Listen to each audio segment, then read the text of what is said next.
우리나라가 세계에서요, 자식한테 돈을 가장 많이 퍼붓는 나라예요. 부모는 자녀들한테 전전긍긍하고 과보호하고 있는 게 우리나라의 문제인데 우선 취직이 안 되잖아요. 지금 직업이 사라지는 시대예요. 2033년, 지금부터 10년 후입니다. 현재 있는 직업의 47%가 사라질 거래요. 이제는요, 안전한 직업이 없습니다. 문제는 퇴직 후에 30년, 40년 후반 인생이 행복해야 돼요. 후반 인생이 행복하기 위해서는 20대, 30대 젊은 시절부터 이런 준비를 해야 되는데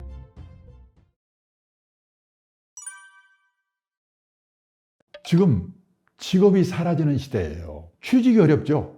또 취직하더라도 좋은 회사인 줄 알고 들어갔는데 도산해버리고 이런 일이 막 지금 일어나고 있지 않습니까? 옥스퍼드 대학의 마틴 스쿨이라는 데서요, 고용이 미래라는 보고서를 발표했는데요. 그 보고서에 의하면 2033년, 지금부터 10년 후입니다. 현재 있는 직업의 47%가 사라질 거래요. 절반 정도가.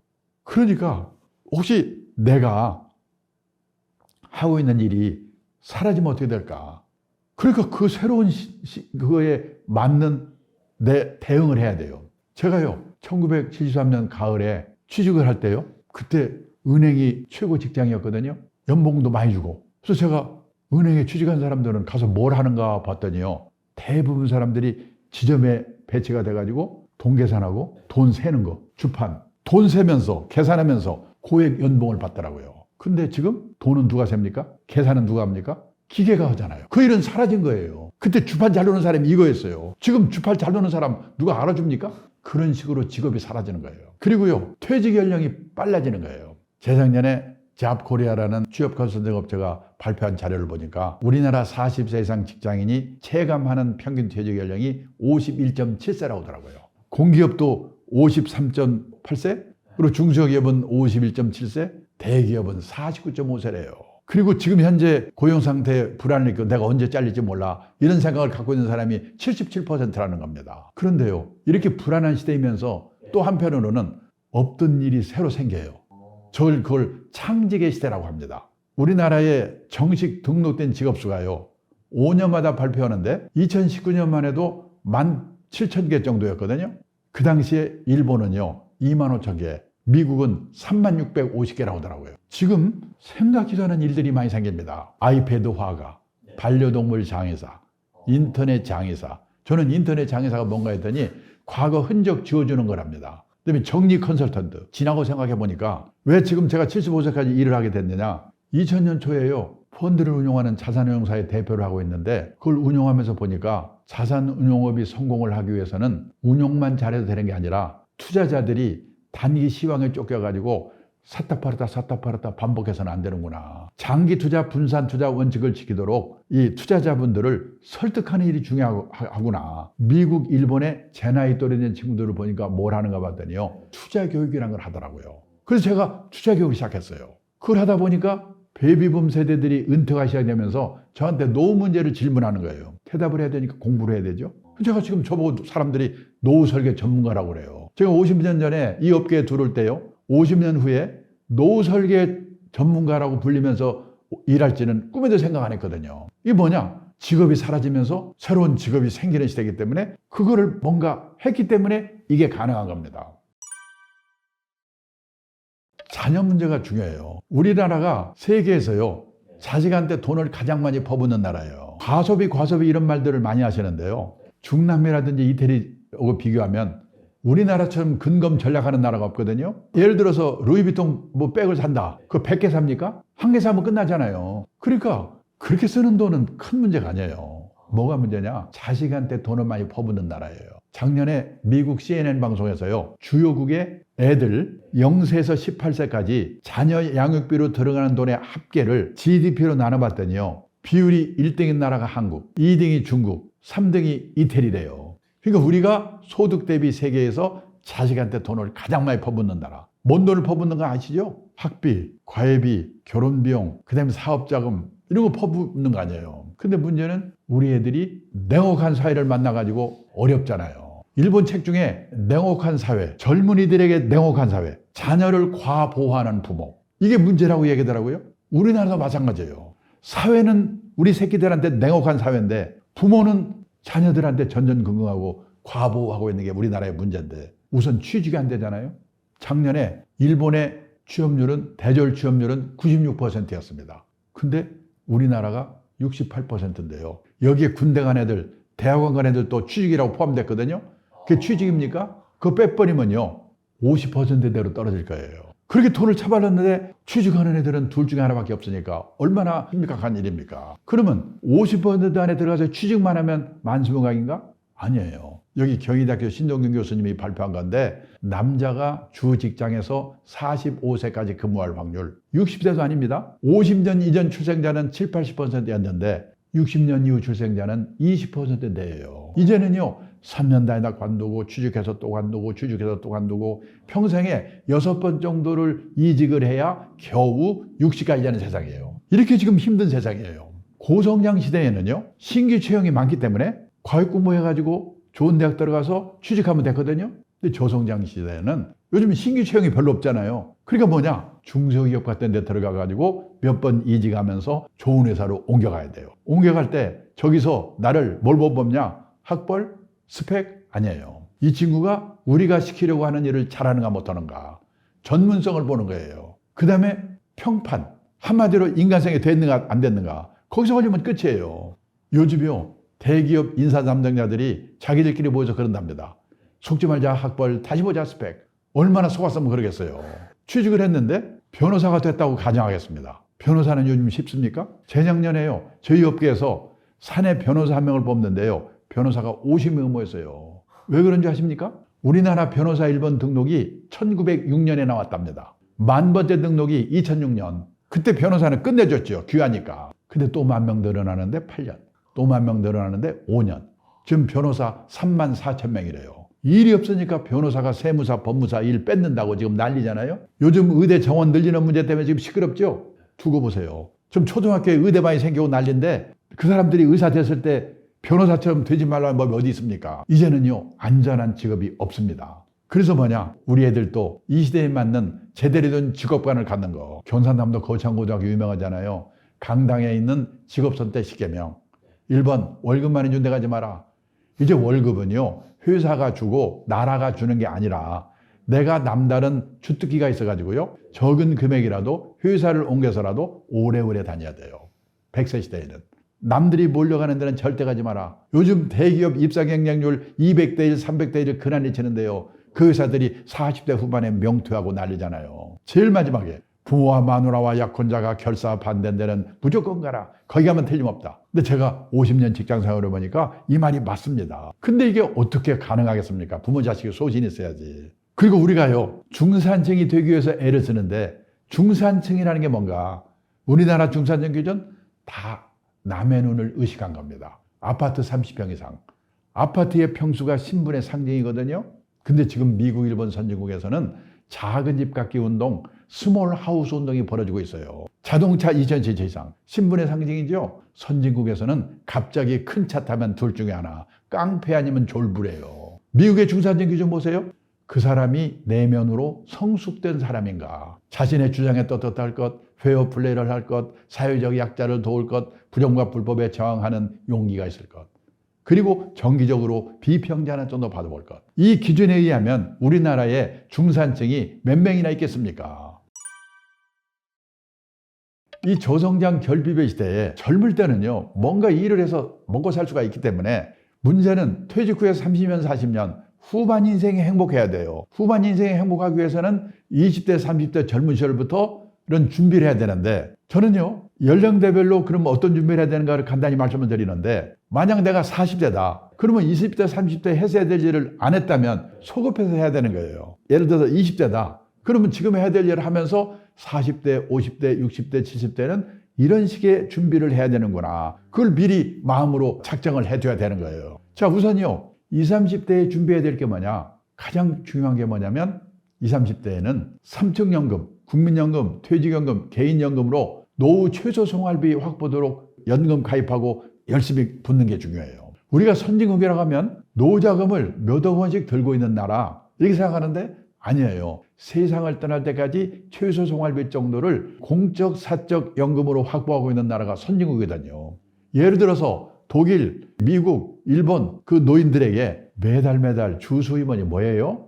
이렇게 물어보면 예, 연금이에요. 이렇게 대답하는 분이 노인 중에 60, 70%, 80, 90%라는 겁니다. 우리는 그렇게 대답할 수 있는 분이 학교 선생님, 공무원, 군인 정도밖에 안 되기 때문에 20% 정도밖에 안 돼요. 그래서 연금은 한꺼번에 부어서 되는 게 아니거든요. 적은 금액으로 오래 부어야 되기 때문에 직장 생활 시작과 동시에 국민연금, 퇴직연금, 개인연금 가입하는 거, 이게 바로 노후 준비예요. 그리고요, 이 100세 시대에는 오래오래 일을 할 수가 있어야 되기 때문에 자기 몸값 높이는 노력, 인적 자본 투자를 돈을 꾸어서라도 영어 공부를 한다든지 무슨 공부를 하든지 인적 자본 투자 열심히 하는 게 그게 바로 노후 준비입니다. 그리고 이 삼성연금 중에서 퇴직연금을 이제 회사가 책임져주는 퇴직연금은 DB형연금이라고 그러고 가입자들이 책임지고 그 연금 자산을 운용하는 거를 DC형 연금이라고 하는데 앞으로 대세가 DC형 연금이거든요. 그 DC형 연금을 운용하기 위해서는 이제 공부를 해야 돼요. 거기서 공부를 해가지고 다른 자산 운용하는 데도 활용하는 거예요. 그러니까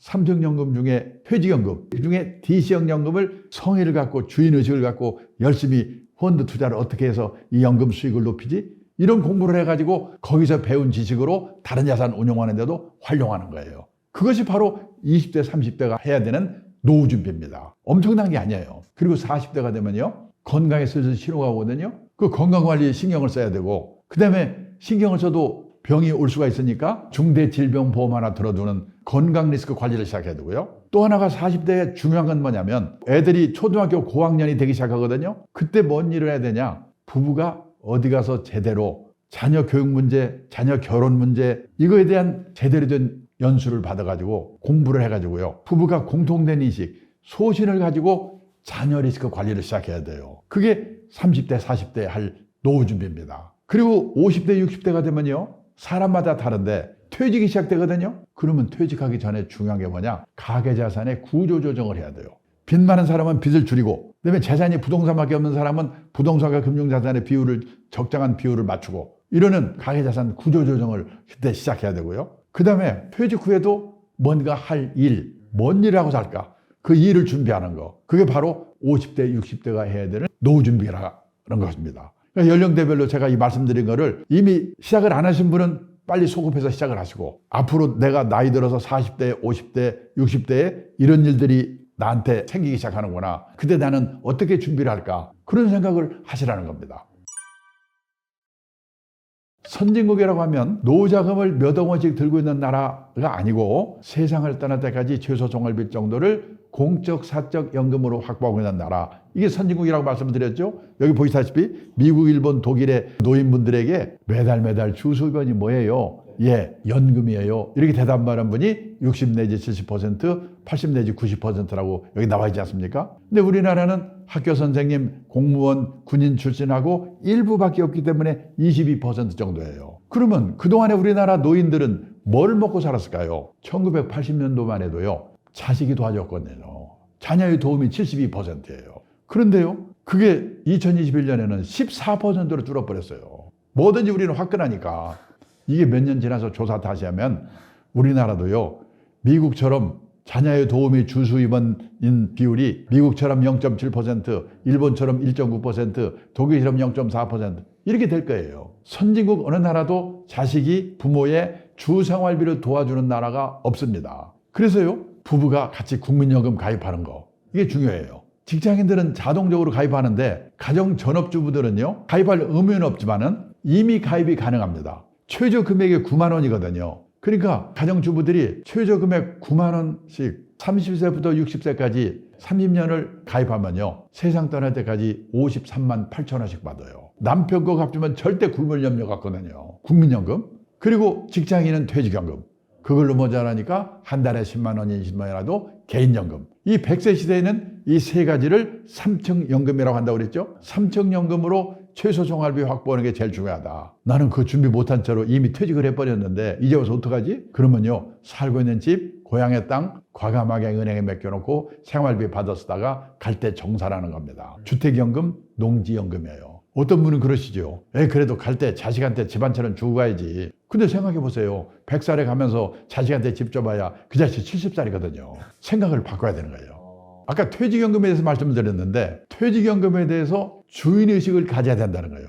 재작년에 피델리티라고 하는 미국에서 연금자산 운용하는 회사로 가장 큰 회사인데요. DC형 연금, 가입자가 연금자산 운용에 책임을 지고 운용하는 DC형 연금이 이미 보유하고 있는 그 금액이 100만 달러, 우리로 말하면 한 13억 이상 되는 숫자가요, 41만 명이라고 그러더라고요. 그리고요, IRA라는 거는 뭐냐면 우리식으로 말하면 IRP, 개인형 퇴직연금이거든요. 이것도 이 DC형 안에 포함이 되는 거예요, 어떤 면에서는. 그러니까 이걸로 또 100만 달러 이상 갖고 있는 사람이 34만 1600명이니까 두 개 합치게 되면요, 75만 명 정도 된다는 얘기거든요. 그러면 이게 피델리티라는 그 회사가 미국 그 연금시장 자산운용의 20% 정도 비중을 갖고 있기 때문에 여기에 5배, 5,035, 한 400만 명 정도가요, 연금 100만 장자라는 얘기예요. 그럼 미국은 왜 이렇게 되냐? 미국 사람들한테 가장 중요한 건 뭐냐면 직장인들은 내 노후 자금 마련하는 최선의 수단이 퇴직연금이라는 생각을 갖고 있어요. 그래서 먼저 회사 입사할 때도 이 회사는 퇴직연금 제도가 있는가? 내가 내면 회사가 얼마 대주는가? 이런 거 다 조사해보고 입사를 해요. 근데 우리나라는 아마 회사 입사하면서 우선 붙는 게 문제지 뭐 퇴직연금이 있는지 없는지 그걸 알아보고 하는 사람은 0명일 거예요. 미국 사람들은 이것부터 보고 들어와서 그 퇴직금 자산을 자기가 운용해야 되니까 펀드는 어떤 게 좋고 어떻게 해야 되고 이 공부를 하는 겁니다. 공부한 지식을 가지고 나머지 다른 자산을 운용하는 데도 활용하는 거거든요.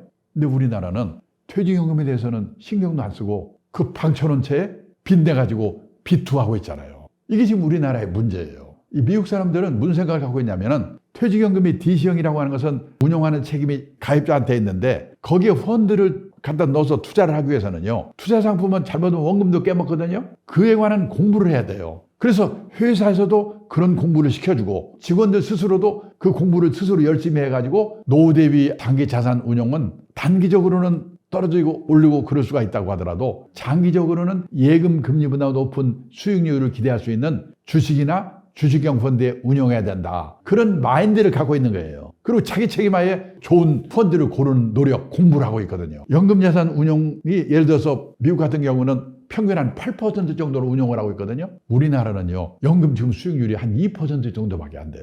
그러니까 우리도 노력을 해가지고 뭐 8% 안 가더라도 한 5, 6% 정도만 꾸준히 운용을 한다면 노후가 얼마나 행복하겠습니까? 미국과 우리나라의 다른 점은 뭐냐면 우리나라는 DB형의 비중이 조금 많이 있습니다. 그런데요, 이제 가면 갈수록 DC형, 가입자가 책임져야 되는 연금의 비중이 높아질 거예요. 미국의 경우에는요, 옛날에 1980년대까지만 해도 DB형이 대세였는데요. 지금은 한 60, 70%가 DC형, 가입자가 책임지는 연금이, 퇴직연금이거든요. 그렇기 때문에 자기 노후가 달려있기 때문에 공부를 해야 된다 생각하고 공부를 하고 있는 거예요. 미국의 직장인들은 DC형 퇴직연금을 운용하면서 자기들이 운용의 주체가 돼가지고요, 70, 80%를 주식형 펀드 같은 공격적인 상품, 투자 상품에 넣어놓고 투자를 하는 거예요. 그러니까 수익률을 낼 수가 있는 거예요. 근데 문제는 그거 잘못하면 원금도 깨먹을 수 있거든요. 근데 뭐냐, 제대로 된 교육을 받았고 공부를 하기 때문에 원칙을 지켜서 투자를 하기 때문에 평균을 보면 한 8% 정도 수익을 내고 있다는 거예요. 근데 우리나라는 공부를